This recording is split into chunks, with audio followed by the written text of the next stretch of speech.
بسم اللہ الرحمن الرحیم۔ محترم ناظرین، ہندو بچے کا عجیب جواب۔ حضرت عالمگیر رحمۃ اللہ علیہ کے ماتحت ایک ریاست کا ہندو راجہ مر گیا۔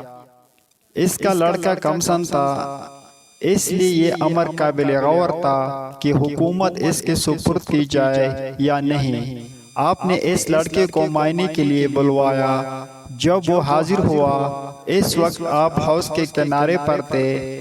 دل لگی کے طور پر اس بچے کو دونوں بازو سے اٹھا کر تالاب کے اوپر لٹکا کر فرمایا، چھوڑ دو۔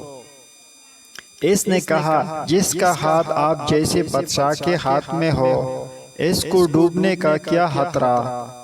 آپ نے یہ عجیب جواب سن کر حکومت اس کے سپرد کرنے کا فیصلہ فرمایا۔ اس ہندو بچے کا ہاتھ بادشاہ کے ہاتھ میں تھا، اس لیے وہ مطمئن تھا۔ اسے ڈوبنے کا خوف اور خطرہ نہیں تھا۔ اگر ہم بھی اپنا ہاتھ اللہ کے ہاتھ میں دے دیں تو انشاءاللہ تمام پریشانیاں ختم ہو جائیں گے۔ اور اللہ کے ہاتھ میں ہاتھ دینے کا مطلب یہ ہے کہ اس کا مطیع اور فرمانبردار بن جائیں اور اپنی مرضی کو اللہ کی مرضی کے تابع کر دیں۔